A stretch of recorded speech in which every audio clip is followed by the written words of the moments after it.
ನಮಸ್ತೆ ಸ್ನೇಹಿತರೆ, ಬನ್ನಿ ಇವತ್ತೊಂದು ಹೆಲ್ದಿಯಾಗಿರೋಂಥ ಪ್ರೋಟೀನ್ ಎಲ್ಲ ಇರೋವಂಥದ್ದು ಇಡ್ಲಿ ಮತ್ತು ದೋಸೆನ ಒಂದೇ ಬ್ಯಾಟರಲ್ಲಿ ಹೇಗೆ ಮಾಡೋದು ಏನು ಅಂತ ನೋಡ್ಕೊಂಡು ಬರೋಣ. ತುಂಬ ಸ್ಮೂತಾಗಿ ಬರುತ್ತೆ. ಇಡ್ಲಿ ಸ್ಪಾಂಜ್ ಥರ ಇರುತ್ತೆ. ಟೇಸ್ಟ್ ಕೂಡ ತುಂಬಾ ಚೆನ್ನಾಗಿರುತ್ತೆ. ಖಂಡಿತ ನೀವೊಂದು ಸಲ ಮನೇಲಿ ಇದನ್ನು ಟ್ರೈ ಮಾಡಿ. ಹೆಲ್ದಿ ಕೂಡ ಇರುತ್ತೆ. ಹಾಗಾದರೆ ಬನ್ನಿ ಹೇಗೆ ಮಾಡೋದು ಏನು ಅಂತ ನೋಡ್ಕೊಂಡು ಬರೋಣ. ನಾನಿಲ್ಲಿ ರಾಜ್ಮುಡಿ ಅಕ್ಕಿನ ತಗೊಂಡಿದ್ದೀನಿ, ಕೆಂಪು ಅಕ್ಕಿನ. ಇದನ್ನು ಒಂದು ಪಾತ್ರೆಗೆ ಹಾಕ್ಕೊಳ್ಳೋಣ. ಅದಾದಮೇಲೆ ಉದ್ದಿನಬೇಳೆ ಹಾಕ್ಕೊಳ್ತಾ ಇದ್ದೀನಿ. ಇವಾಗ ಹೆಸರು ಕಾಳನ್ನ ಹಾಕ್ಕೊಳ್ತಿದ್ದೀನಿ 1 ಸ್ಪೂನು, ಮತ್ತು ಕಡಲೆಕಾಳು 1 ಸ್ಪೂನು, ಕಡಲೆಬೇಳೆ 1 ಸ್ಪೂನು, ಮತ್ತು ಸಬ್ಬಕ್ಕಿ ಒಂದು ಅರ್ಧ ಸ್ಪೂನಷ್ಟು. ಅದಾದಮೇಲೆ ಮೆಂತ್ಯ 1 ಟೀ ಸ್ಪೂನಲ್ಲಿ 1 ಸ್ಪೂನು. ಇದು ಹಾಕ್ಬಿಟ್ಟು ನೀರು ಹಾಕಿ ಚೆನ್ನಾಗಿ ತೊಳಿಬೇಕು. ಚೆನ್ನಾಗಿ ಒಂದು 2-3 ಸಲ ತೊಳೆದ್ಮೇಲೆ ನೀರು ಹಾಕಿ ನೆನೆ ಇಡಬೇಕು. ಒಂದು 5ರಿಂದ 6 ಗಂಟೆ ಇದನ್ನು ನೆನೆ ಹಾಕಿ ಇಡಬೇಕು. ನೋಡಿ, ಇವಾಗ ಚೆನ್ನಾಗೆ ನಂದಿದೆ. ಅದಾದಮೇಲೆ ಇವಾಗ ಇದನ್ನು ರುಬ್ಕೊಳ್ಳೋಣ ಒಂದು ಜಾರಲ್ಲಿ ಹಾಕ್ಬಿಟ್ಟು. ಬರೀ ಅಕ್ಕಿ ಆದರೆ ಒಂದು 3ರಿಂದ 4 ಗಂಟೆ ನೆನೆ ಹಾಕ್ಬೋದು. ಕಾಳುಗಳೆಲ್ಲ ಇರೋದ್ರಿಂದ ಅದು ಚೆನ್ನಾಗಿ ನೆನಿಬೇಕಲ್ವ, ಹಾಗಾಗಿ 5ರಿಂದ 6 ಗಂಟೆ ನೆನೆ ಹಾಕಲೇಬೇಕಾಗತ್ತೆ. ಮತ್ತು ನೀವು ನಾಳೆ ಇಡ್ಲಿ ಮಾಡ್ತೀರಾ ಅಂದರೆ ಇವತ್ತೇ ಇದನ್ನು ರುಬ್ಬಿಟ್ಕೊಳ್ಬೇಕು. ನೋಡಿ, ಈ ರೀತಿ ತರಿ ಅಂತ ತುಂಬ ತರಿಯಾಗಿ ಅಂತ ಏನಿಲ್ಲ, ನಯಸ್ಸಾಗೂ ಇದನ್ನು ರುಬ್ಕೊಳ್ಬೋದು. ಹಾಗೆಯೇ ಲಾಸ್ಟಿಗೆ ಸ್ವಲ್ಪ ಅನ್ನ ಹಾಕ್ಬಿಟ್ಟು ರುಬ್ಕೊಳ್ಳೋಣ. ಈಗ ಇದನ್ನೆಲ್ಲ ಹಾಕ್ಬಿಟ್ಟು ಚೆನ್ನಾಗಿ ಮಿಕ್ಸ್ ಮಾಡಿ ಮುಚ್ಚಿ ಇಡಬೇಕು. ಇದನ್ನು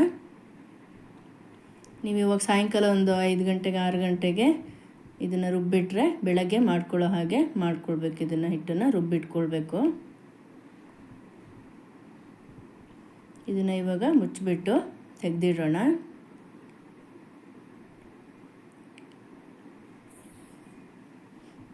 ನೋಡಿ, ಇವಾಗ ಬೆಳಗ್ಗೆ ತೆಗಿತಾ ಇದೆ. ನೋಡಿ ಎಷ್ಟು ಚೆನ್ನಾಗಿ ಉಬ್ಬಿದೆ. ಅರ್ಧ ಪಾತ್ರೆ ಇತ್ತು ಹಿಟ್ಟು, ಇವಾಗ ನೋಡಿ ಎಷ್ಟು ಒಂದು ಪಾತ್ರೆ ಆಗಿದೆ ಫುಲ್ಲು. ನಾನು ಕೂಡ ಅಂದ್ಕೊಂಡಿರಲಿಲ್ಲ ಎಷ್ಟು ಚೆನ್ನಾಗಿ ಉಬ್ಬುತ್ತೆ ಅಂತ. ಹಿಟ್ಟು ತುಂಬಾ ಚೆನ್ನಾಗಿ ಉಬ್ಬಂದಿದೆ. ಇದನ್ನು ಒಂದು ಸಲ ಚೆನ್ನಾಗೆ ಮಿಕ್ಸ್ ಮಾಡ್ಕೊಳ್ಳೋಣ. ಅದಾದಮೇಲೆ ಉಪ್ಪು ನೋಡಿಬಿಟ್ಟು ಹಾಕ್ಕೊಳ್ಬೇಕು, ಎಷ್ಟು ಬೇಕೋ ಅಷ್ಟು. ನೀವು ಬೇಕಾದರೆ ರುಬ್ಬಬೇಕಾದ್ರೇ ಉಪ್ಪನ್ನು ಹಾಕಿಡ್ಬೋದು. ನಾನಿವಾಗ ಸೆಕೆಗಾಲ ತುಂಬ ಜಾಸ್ತಿ ಹುಳಿ ಬರುತ್ತೆ ಅಂದ್ಬಿಟ್ಟು ಉಪ್ಪನ್ನು ನೈಟ್ ಹಾಕಿಟ್ಟಿಲ್ಲ, ಹಾಗಾಗಿ ಬೆಳಗ್ಗೆ ಹಾಕ್ಕೊಳ್ತಾ ಇದ್ದೀನಿ ಉಪ್ಪನ್ನು. ಇವಾಗ ಒಂದು ಸಲ ಚೆನ್ನಾಗಿ ಮಿಕ್ಸ್ ಮಾಡ್ಕೊಳ್ಬೇಕು.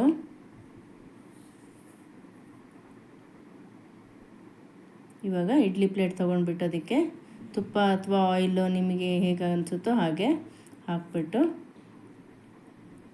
ಹಿಟ್ಟನ್ನು ಹಾಕ್ಬಿಟ್ಟು ಬೇಯೋದಕ್ಕೆ ಇಡೋಣ. ಇವಾಗೆಲ್ಲದನ್ನು ಇಡ್ಲಿ ಪ್ಲೇಟಿಗೆ ಹಾಕಿ ಬೇಯೋದಕ್ಕೆ ಇಡೋಣ. ಖಂಡಿತ ಒಂದು ಸಲ ಈ ರೀತಿ ಮನೇಲಿ ಟ್ರೈ ಮಾಡಿ. ಟೇಸ್ಟ್ ತುಂಬಾ ಚೆನ್ನಾಗಿರುತ್ತೆ. ಆರೋಗ್ಯ ಕೂಡ ತುಂಬಾ ಒಳ್ಳೆಯದು.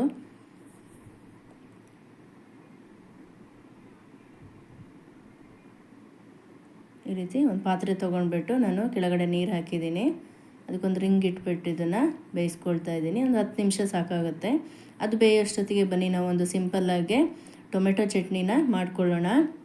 ನಾನಿಲ್ಲಿ ಸ್ವಲ್ಪ ಕರಿಬೇವು, ಸ್ವಲ್ಪ ಮೆಣಸು ಮತ್ತು 1-4 ಬೆಳ್ಳುಳ್ಳಿ ತಗೊಳ್ತಾ ಇದ್ದೀನಿ. ಮತ್ತು ಸ್ವಲ್ಪ ಜೀರಿಗೆ, ಒಂದು 1/4 ಭಾಗದಷ್ಟು,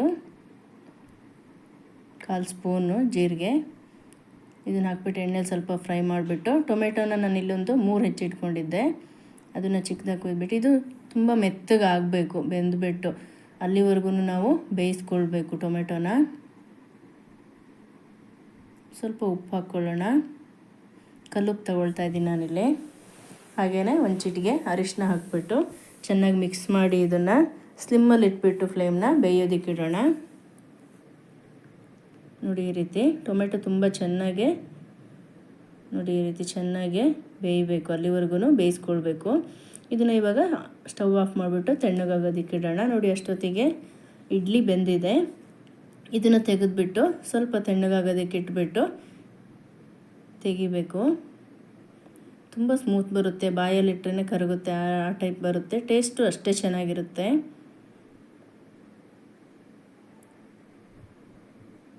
ಅದನ್ನು ತೆಗೆದುಬಿಟ್ಟು ಹಾಟ್ ಬಾಕ್ಸಿಗೆ ಹಾಕಿ ನೀವು ಉಪಯೋಗಿಸ್ಕೊಳ್ಬೋದು. ನಿಮಗೆ ಈ ವಿಡಿಯೋ ಇಷ್ಟ ಆದರೆ ಲೈಕ್ ಮಾಡಿ, ಹಾಗೆಯೇ ನಿಮ್ಮ ಫ್ರೆಂಡ್ಸಿಗೆ ಕೂಡ ಶೇರ್ ಮಾಡಿ. ಹಾಗೆಯೇ ಯಾರ್ಯಾರು ನನ್ನ ಚಾನಲ್ನ ಸಬ್ಸ್ಕ್ರೈಬ್ ಆಗಿಲ್ವೋ ಖಂಡಿತ ಸಬ್ಸ್ಕ್ರೈಬ್ ಆಗಿ. ನೋಡಿ ಎಷ್ಟು ಸ್ಮೂತ್ ಬಂದಿದೆ ಇಡ್ಲಿ. ಇವಾಗ ಚಟ್ನಿನ ರುಬ್ಕೊಳ್ಳೋಣ.